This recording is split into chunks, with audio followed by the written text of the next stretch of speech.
Hi, I'm Galen. I tie people.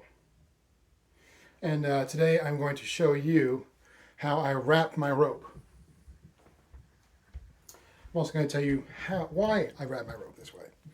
But what I'm going to do is I'm going to take a length of rope here. I'm going to show you exactly what I do. First, I want to get both ends in one hand. And so sometimes that means running my hands along the rope to kind of smooth out the wrinkles, get those knots out of the way. And I've got both ends in one hand here, okay? So with both ends in one hand, I'm going to take my finger between those lines and I'm going to pull through, keeping a little bit of tension on this hand right here.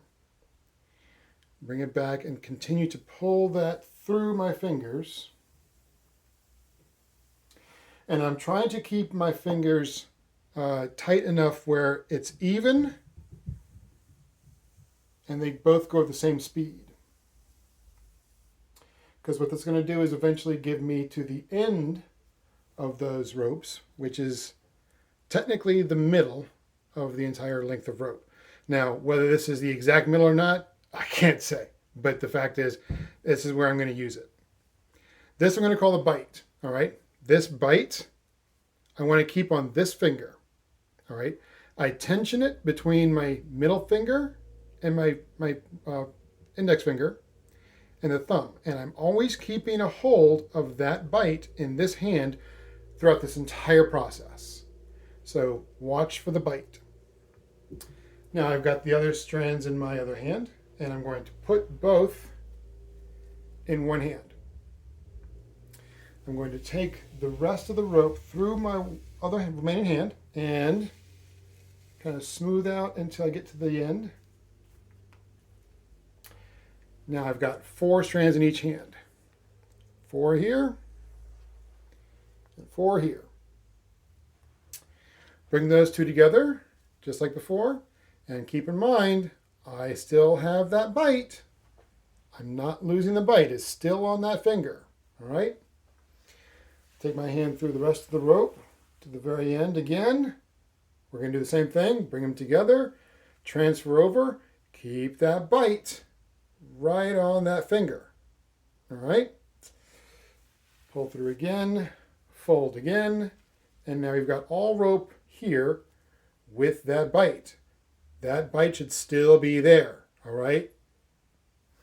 I'm going to transfer the rope from one hand to the other hand, but when I do that, I'm going to keep hold of the bite in that finger and bring that back, keeping that separate. I keep this hand with the rest of the rope tight and firm, and I've got this hand that still has the bite.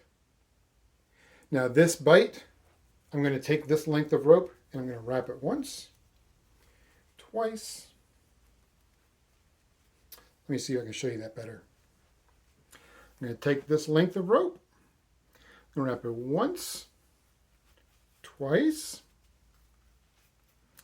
and I'm kind of come to this part here. I've got a pre-wrapped strand right here. I'm going to take this one strand, I'm going to pull that out just enough to take this bite and push it through and then pull. If you've done it correctly, that bite is going to be held in place just by the tension on that rope. So I'm pulling the bite against the rope, and there it is. This is how I store my rope. And there's lots of reasons why there's other ways that are better ways, technically better ways to store your rope. But for me, this is what works for my purposes, and here's why, all right? When I'm tying, and it could be I'm tying a person, or it could be I'm just tying abstract art. But whatever I'm doing, if I'm doing something with rope, sometimes I don't always have both hands free. So if I've got hold of something that I need to keep a hold of while I get another strand of rope, I need to make sure that if I can grab rope with one hand and pull it out and have it ready, that's going to work best for me. And so this way, by storing it with the bite in the very center and always available, I've always got that bite handy. And that bite, since I know in my head anyway, is the middle of the rope, that's all I need. Because I tie with the bite like most riggers I know. That's how I wrap my rope. And let me show you how fast I can do it.